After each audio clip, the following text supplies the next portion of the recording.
how can we connect better with our fellow fandoms? Let's discuss.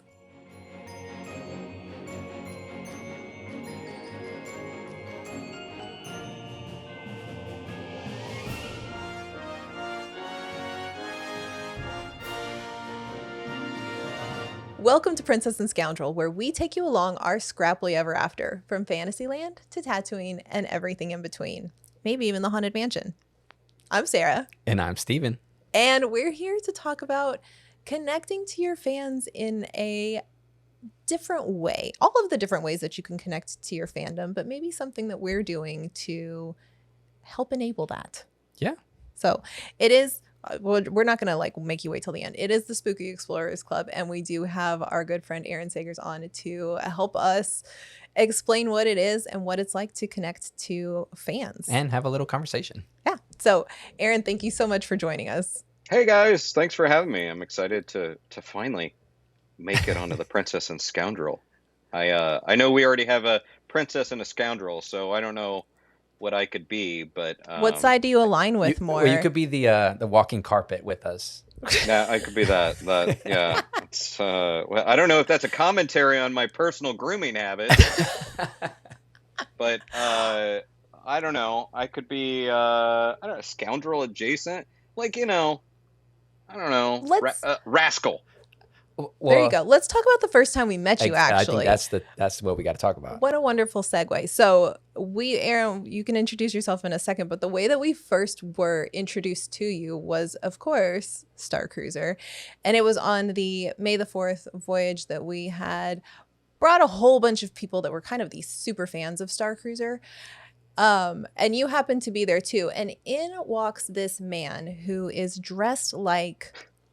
I think the best way to describe it is like a tiki Lando. Yeah. Impeccably dressed. Like, you got it. And that was your first voyage. So what was it that you were thinking when you came up with your outfit and your costumes? Well, I mean, look, I'm a Star Wars nerd. I mean, people think of me as a spooky nerd, but I've done a lot of stuff in the Star Wars spaces as well. And yeah, I mean, Lando, ever since I was a kid, was one of my favorite characters. I mean, the dude has space capes, full stop, right there. That's enough. But he always had style and swagger and everything. And as a kid, it's like, okay, Luke is maybe the kid or the guy that you want to be when you're young, because he's the hero, he's the chosen one. And then you get a little bit older, and then Han is like the rebel. I mean, not rebel, but rebellious, the scoundrel. And he's got style, and he's a bad boy. He's cool. But then I hit this point where I'm like, I don't know, Lando is my guy. And when I was thinking about the Starcruiser, when I knew that I was going to be doing it, I definitely wanted to go all out. I wanted to really lean in. And I created this whole backstory for this guy that was a trader, sort of a smuggler of elixirs and spirits from the outer rims, a little bit of booze, a little bit of shots, whatever you got. And as I was kind of coming up with this, I'm like, gotta have space cape, gotta have something that reflects my style, which is sort of tiki looking, flowery, colorful. And I was thinking, like, what would be a cool planet that I could be from? And I just kind of was thinking through some of that, and I selected a dry, very colorless kind of planet. And then it comes to turn out that that's Lando's planet. So I'm like, this is all full circle. and even through, I forget which book it was one of the expanded universe legends, whatever you want to call it now, books, that I found this flag, a sketch of the flag from Lando's planet. And I'm like, let's bring that into life. So even in my outfit, I have these little vials that I say are full of little, elixirs, and there may even been a couple of elixirs in some of those. And I had a vial on my neck, a little glass vial of black sand representing the planet. And I even created the flag and added color to it. And I was wearing the flag around on the outfit too. So I don't know, man. I was just like, live it up. Be sort of buddies with Lando, come from the planet, and wear space capes. And my whole character was all based around that. Yeah, no, it was incredible. Meeting you for the first time, I don't think I had realized it was you, because I think Sarah had spoken to you before, but I hadn't realized. But I was just more enthralled with the outfit, and I was like, oh, like this is the Lando to my Han. I'm vibing with it, so I was having a good time. But yeah, it was definitely an interesting first interaction. Yeah, you dove into it and dove hard. Like, well done. Well, I mean, and thank you. Thanks for saying so. But I would say about you guys as well, like what was really great about that community and the community that continues to thrive is that, yeah, before I had met you guys, Sarah, I knew who you were. I kind of connected with you already. And then it was almost like bringing people into real time suddenly when I was there, and the friends that you didn't know that you even had yet, suddenly you were sharing that space. And yeah, a truly, truly transformative, magical experience. Yeah, it really was. And Starcruiser was great because it was like a summer camp where you very quickly connect with people and form friendships in a very short amount of time. But then after Starcruiser, we continued to connect. And I think we just realized, like, well, we run in the same circles throughout conventions throughout the year. So I think the next time we met was probably San Diego, and you came to your first Mosh Isley. And again, like every event that we see you at, you're just like dressed to the nines. Like you bring it. And we are so grateful for that. I think the crazy thing is through your Star Wars fandom, you had the Lando, you went, that whole elaborate feel, but you're also known like on your own side as this spooky expert, spooky pro. And so it's like, it's one of those things like you wouldn't put the two together, you wouldn't say, oh, like this guy's, Star Wars guy. Oh, this guy's a spooky guy. Yeah. So you kind of like a chameleon, changing your colors.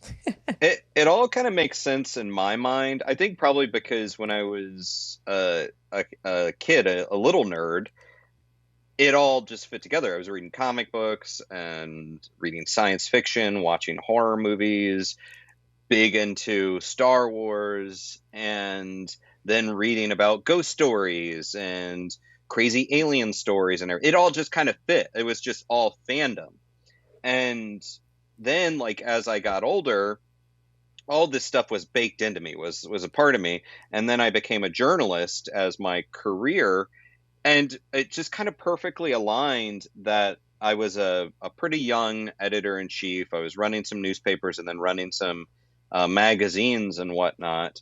And we had like Revenge of the Sith was being released when I was a young professional, which was about the same time that we started getting some like Spider-Man movies and the Christopher Nolan Batman movies, and also about the same time that reality TV started introducing these ghost hunter TV shows, well, like Ghost Hunters and then Ghost Adventures and all those paranormal investigative shows. So it was like, I am primed for all of this. I'm like, I want to talk about Star Wars. I want to talk about superheroes. I want to talk about ghosty stuff. And it just sort of became these lanes that I moved in.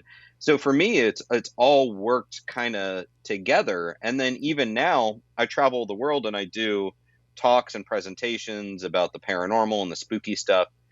And I actually talk about Star Wars in the paranormal talks because there's a lot to draw, a lot of theories about the paranormal that you can pull from Star Wars. So yeah, I mean, I get that a lot, that it's like, wait, are you the Star Wars guy? Or are you the spooky guy? Or are you the comic book guy? I'm like, I'm all of those nerds, all bundled up in one weird packaging.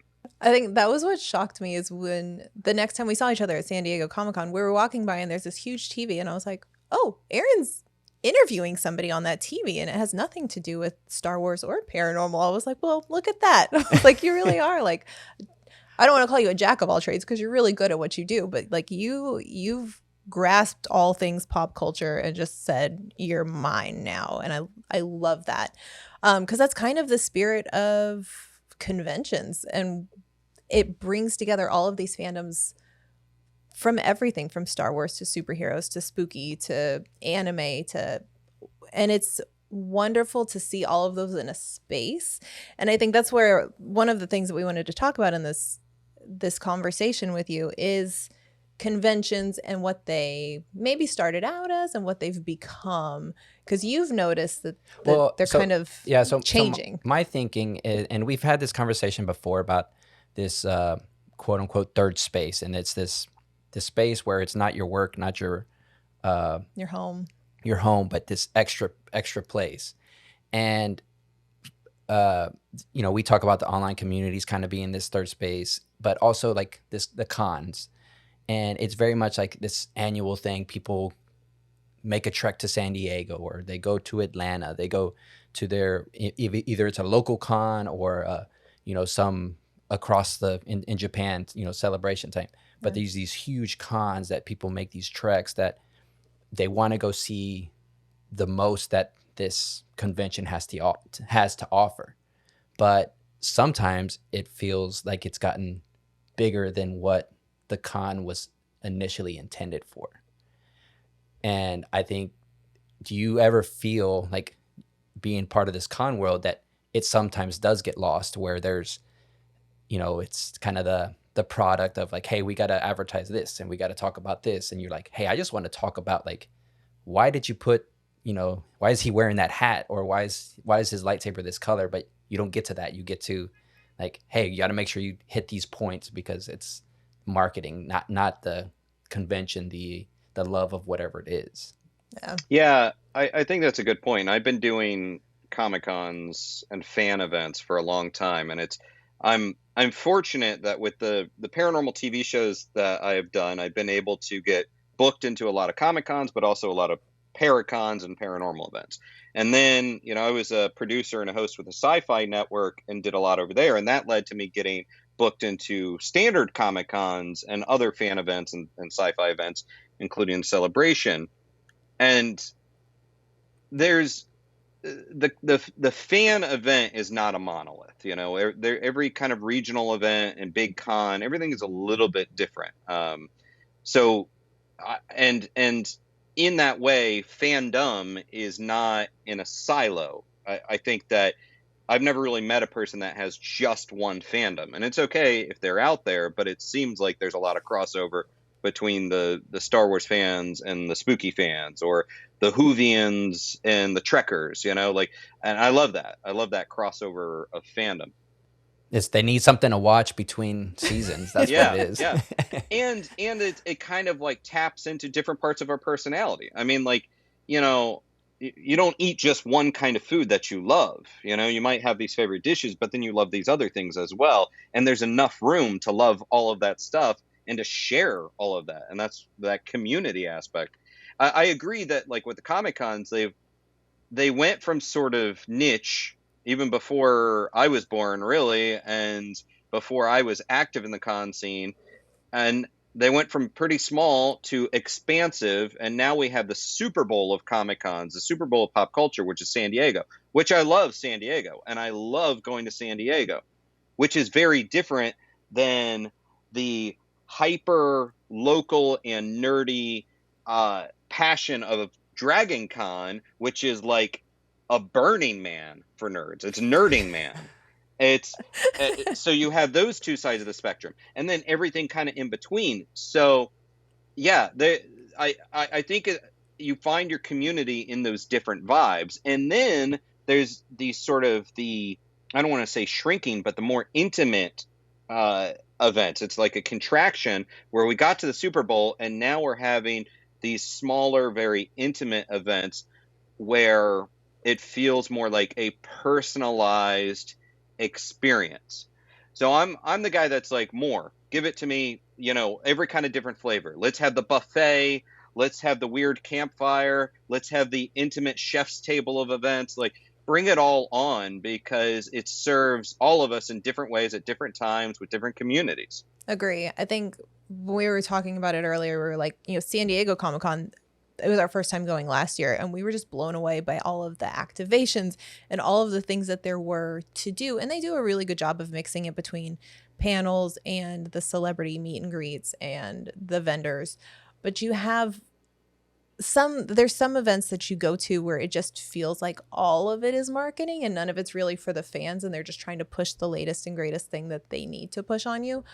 And on the flip side of that, like you're saying, there's these really niche local things that are happening as well. Like we've got HouseCon that's happening later this year, and that's the first one, and that's going to be very focused on a very specific group of people, and it's kept to a very certain small cap size, right? You've got Rebel Scum Con that's just a Star Wars convention. Like, you've got these wonderful little ones where you can go and really make connections and find people that are within your fandom and really like what you like, and then you can go to these big ones. Like, we're going to Dragon Con for the first time this year, and I think we're both a little bit like, what are we in for? Well, yeah, I mean, what I was saying, kind of like it feels like it's cyclical, because how like Star Wars was very, when the original trilogy came out, it was very tech forward, and people were like, oh my gosh, the CG, it's not CG, but it was like these graphics and how they were able to manipulate.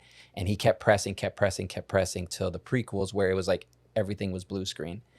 And kind of relate that to the cons, where the cons started small and they were niche, and they grew and they grew.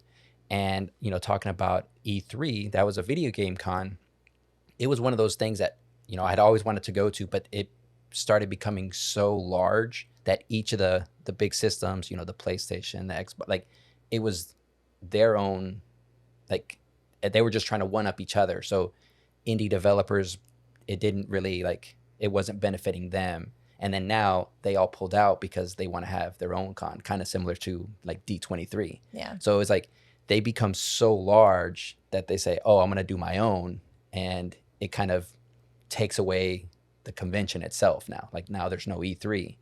And it's one of those, I think, fears that I would have of, like, you're getting so big that eventually it's just going to fall apart.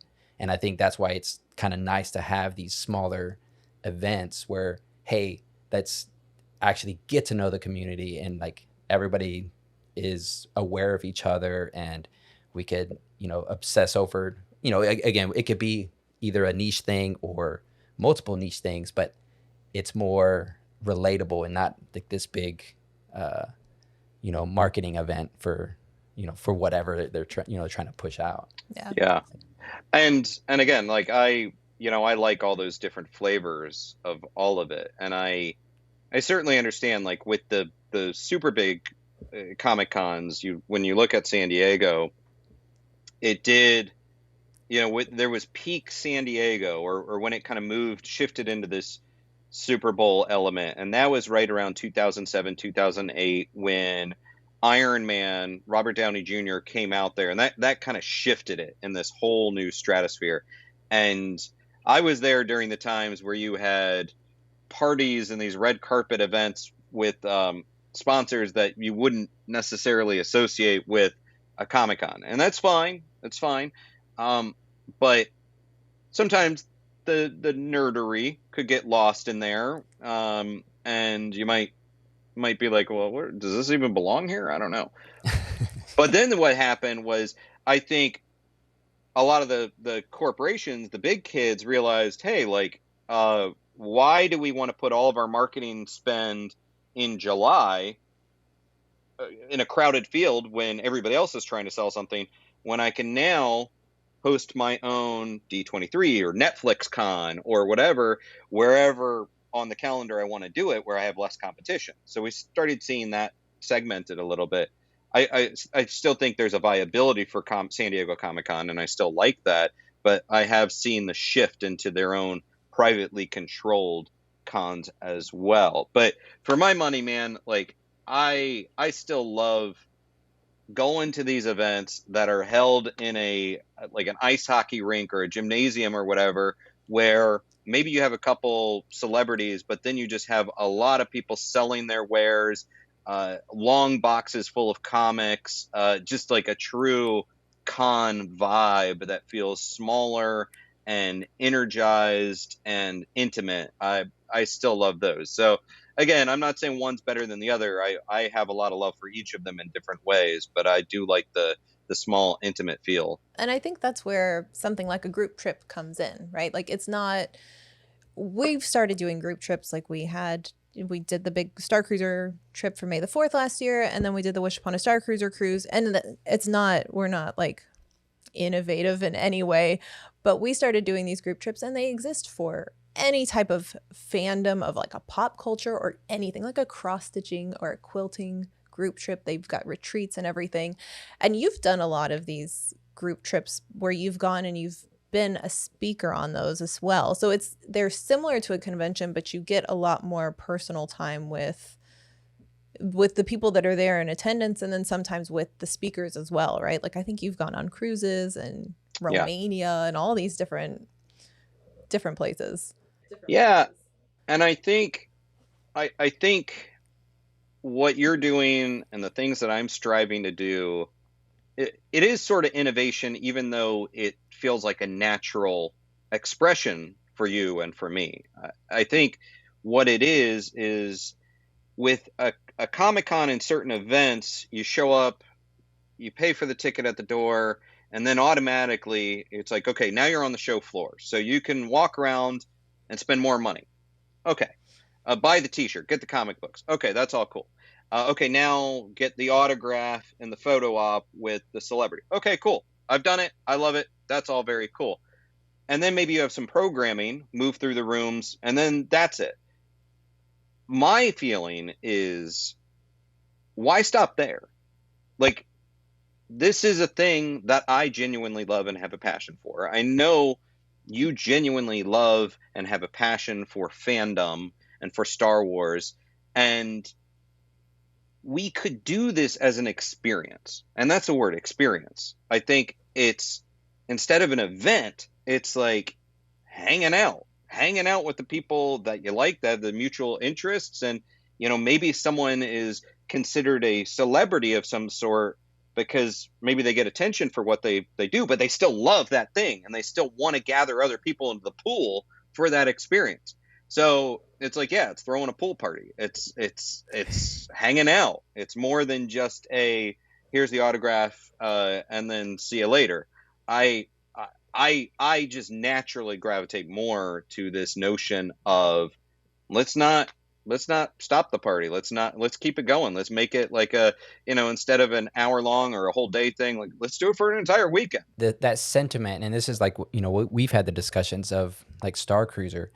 That was, that, or like the cruise, like that was like, for me personally, that was the appeal. Is like, I could go hang out with some friends at a bar or whatever, hang out, have a good time, but then I'm going home. So that ride ends, okay, midnight comes, okay, that's it, my chariot's here.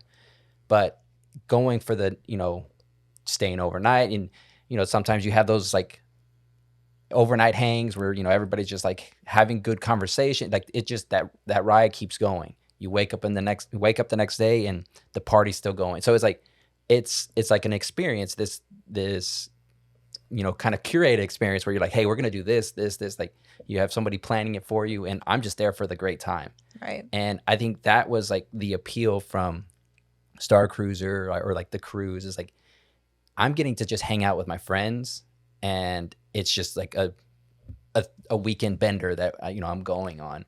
And I think that was for me like the big appeal. I was like, oh man, this is like really, like this is something cool, because like imagine just having these weekend benders or weekend, hangouts. Experiences. I'm just in my head, I'm thinking it's like it's just like it a party. It does feel like a bender because you're on a high this entire time, because you're feeding energy and you're off in each it, other, and you're just continuing to go. And you consider, if you go to a fan event, I'm going to use San Diego Comic-Con again because that is like, the biggest. If you go to that, again, it's exciting, and I'm not disparaging that whatsoever, but you kind of take over San Diego, 130,000 people at least, and that's, I think, like in the building, not even to count all the people that just like have a pilgrimage to San Diego itself, and then 7,000 people or whatever in Hall H, or however many it holds. That is an experience, and there is a thrum, there's an energy, a vibe to all of that, and there's nothing quite like it.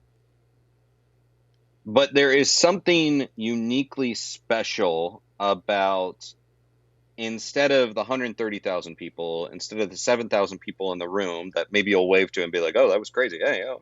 Instead, having that weekend of that experience where you get to know your fellow traveler, you get to know the person that is engaging in that experience. And maybe you've already shown up with friends, but you get to make new friends and connect with people, and you're not just one of the crowd.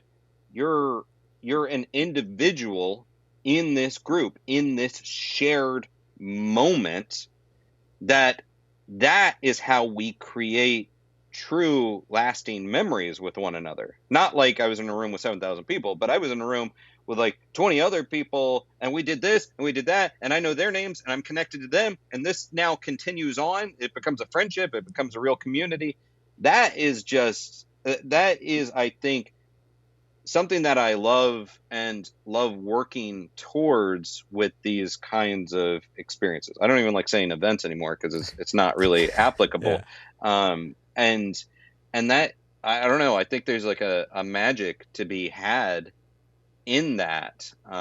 Yeah, so it's kind of uniquely special, and I don't know, it just kind of excites me more. I think just sitting here, like hearing you talk about it and being like, oh, I was in this room, there were 20 people in this room, and we shared this experience and this moment together, and then those people become bonded and they become friends, and maybe that friendship lasts a lifetime.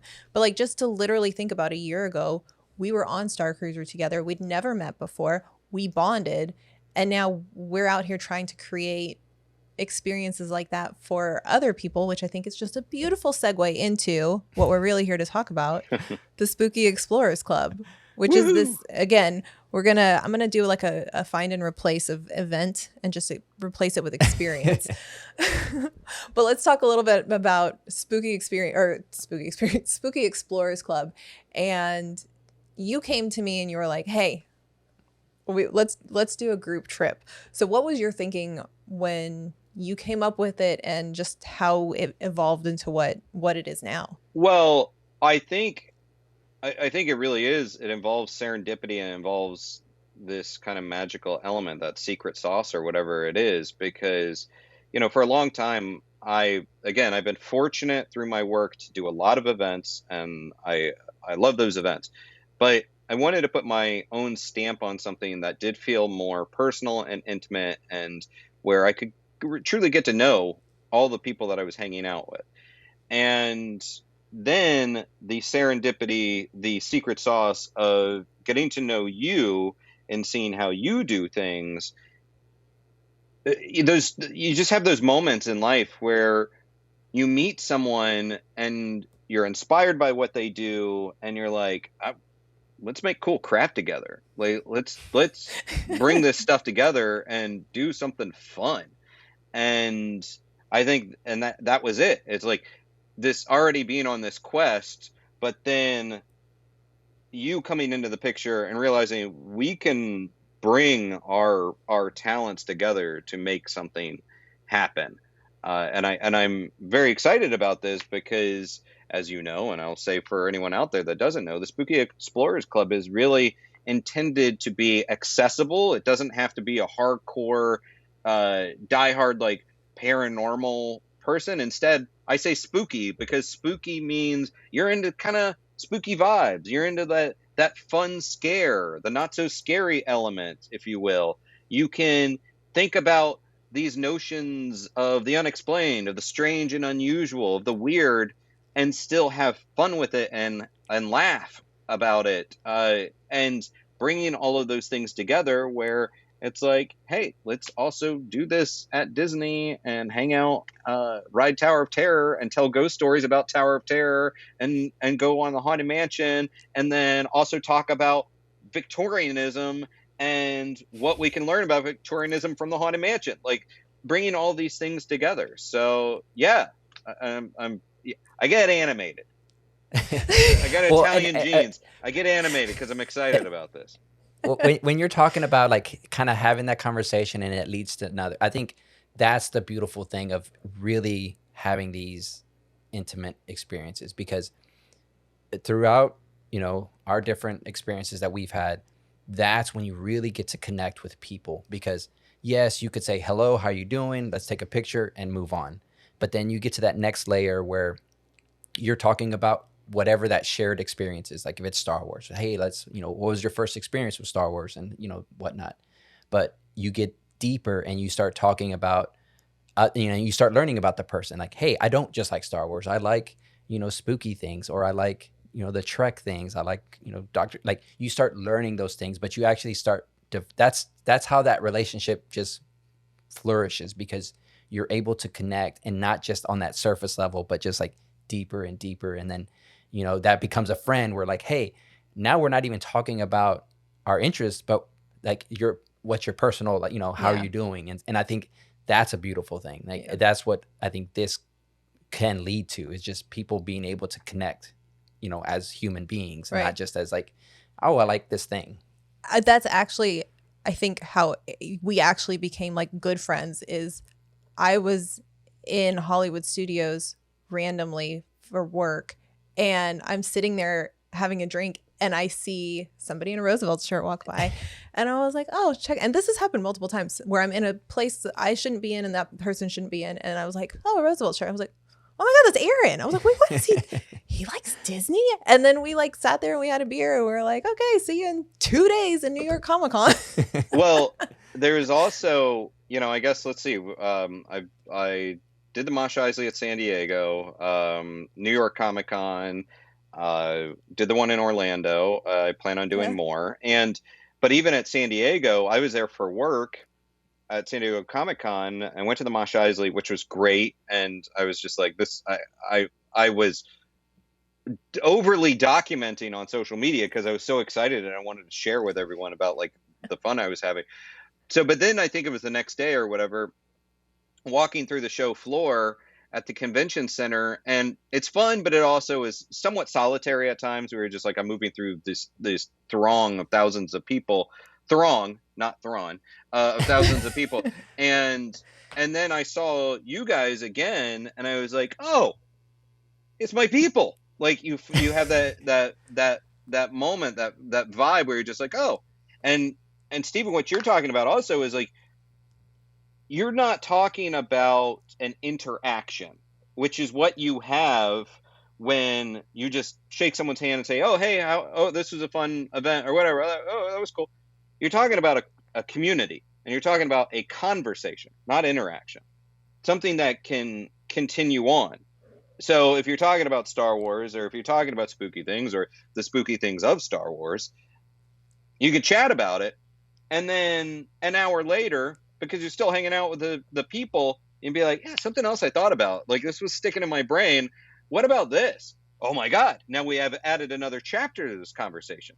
So it can continue on and on and on. And how cool is that? I mean, that is the nerddom. That is the nerdery that I engage with my friends and other members of the communities I move through. It's never quite over. We're always constantly talking, debating, coming up with new ideas, as opposed to that brief interaction that's done. And we're hoping that happens with Spooky Explorers Club too, right? And that we can create this. I mean, it's already out there. There's people that love spooky stuff. There's people that love Disney, but we hadn't seen anybody bring those two together in a way before. And maybe they have, but we just haven't seen it. And we're like, well, let's do this. Let's go to Disney. Let's go have a good time, and let's keep it intimate. And I think some of the things that we're trying to be really cognizant of and make it different so that it is an experience. It's not a regular group trip, and it's not necessarily a convention or just going and listening to people speak. Is the speakers are going to be with us the entire time,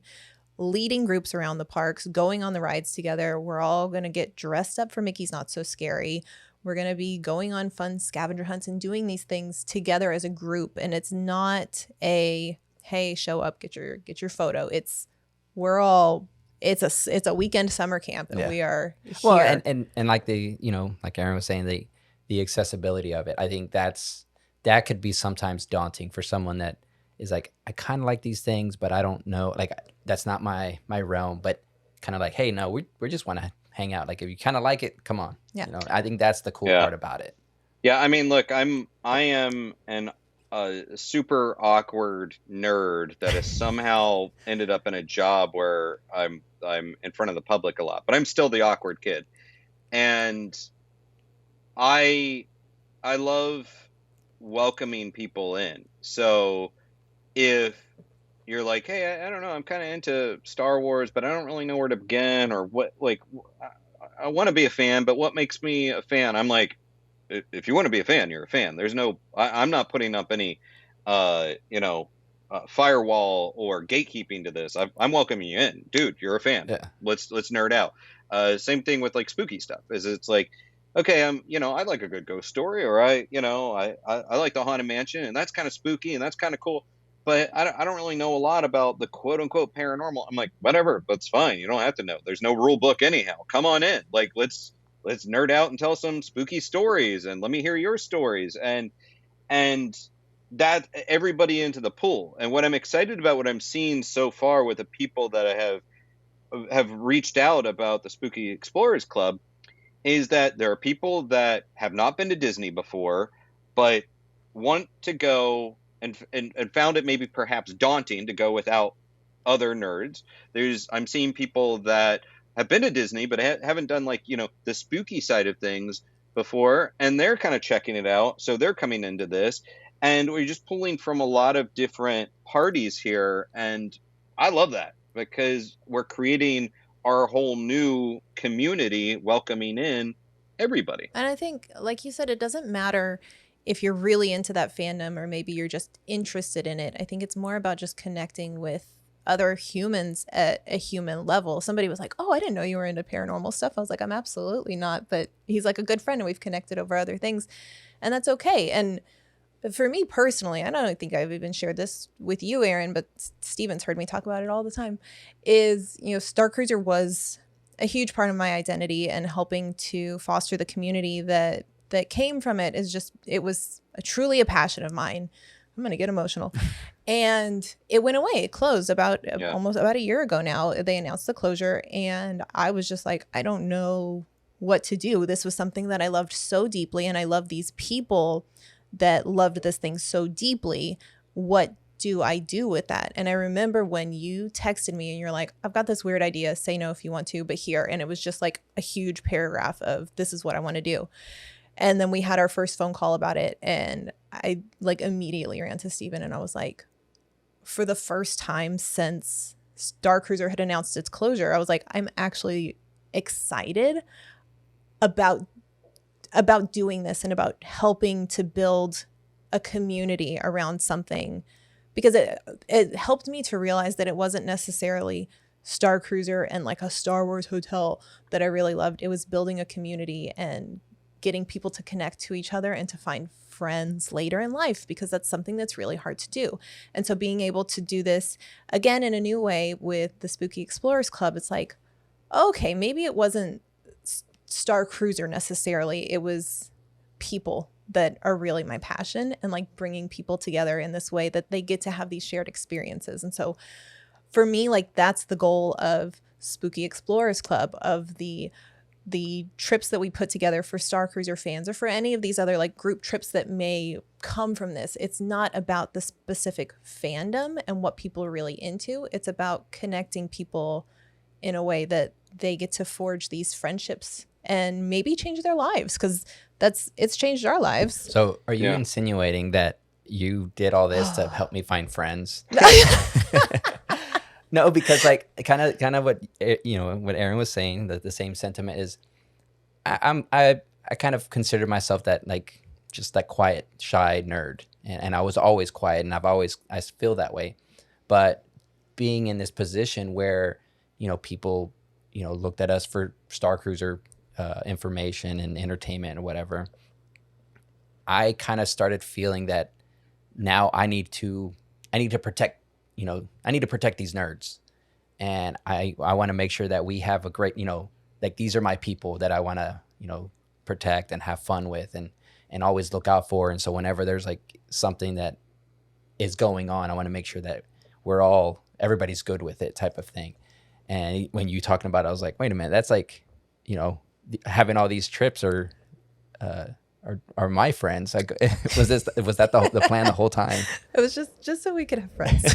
I mean, I love that. And honestly, you know, I do the events and stuff that I do because it does allow me to meet people and make friends. And with this chapter with the Spooky Explorers Club, even more so, I'm not trying to do some sort of sales pitch. It's just truly how I feel. And you know, I think in our modern world, and maybe like you said, when you get a little bit older, like finding communities and finding out, okay, you have your job, maybe you have like relationships built around like your kids or whatever. Maybe if you're someone that is religious, it's through your church or whatever. But it seems like there's less organic community for us to connect to in this modern world, and the older we get. And again, there's not like a entrance exam to join the fun. It's just like, hey, are you willing to have fun and hang out with fellow nerds? Good, done, you're in. Like, come on board. And yeah, you do make friends that way, and you do end up sharing a lot about yourself and creating memories with one another. And yeah, I mean, it's schmaltzy, but it's true and beautiful, and I love it. I love it too. And that's what we were trying to do with this whole like third space concept. Again, we didn't create it. It's not new, but it's something outside of your home and outside of your job that you can just go and like really get into and go find your people. So I am so excited for this. Yeah. I cannot wait. And that feeling of be yourself. We have to play a lot of roles in our lives, and being able to just be like, I'm going to just go be the weird, awkward nerd that I am. That's cool. You guys are cool. I'm cool with that. Like, that's kind of a rarity. So I say lean in, embrace that. Yep, Yeah. absolutely. But I think that's a good place to wrap up this conversation. Aaron, do you want to plug where are you on the internet? Where are we can going to see people you find next? Yeah. Where am I on the internet? Right now I'm still filming season 7 of Paranormal Caught on Camera on Travel Channel and the Max streaming service, and I got 28 Days Haunted on Netflix, and also the Talking Strange podcast and YouTube show, which is interview based. It doesn't always have to be strictly about the paranormal or spooky things, but we always kind of get around to talking about strange stories, whether it's with Patton Oswalt or Nicolas Cage or other folks out there. And then, I mean, you can hit me up at Aaron Sagers across social media, and then you can see me September 26th to 29th at Walt Disney World for our inaugural Spooky Explorers Club excursion and experience. And people can go to spookyexplorersclub.com to check it out, pick up tickets, and hopefully come nerd out with us. Yes. I'm so excited. Yeah. We're going to start playing in our group costume now. And I don't know if you've seen this, but that's why the whole part of my brand that I do is Spooky Nerd, because I'm like, get spooky, nerd out. There you go. Love it. Love it. Thank you so much, Aaron, for hanging out with us. And if you are watching this, make sure that you go follow Aaron everywhere, and make sure you're checking out Spooky Explorers Club, because we've got some fun stuff coming up. But until next time.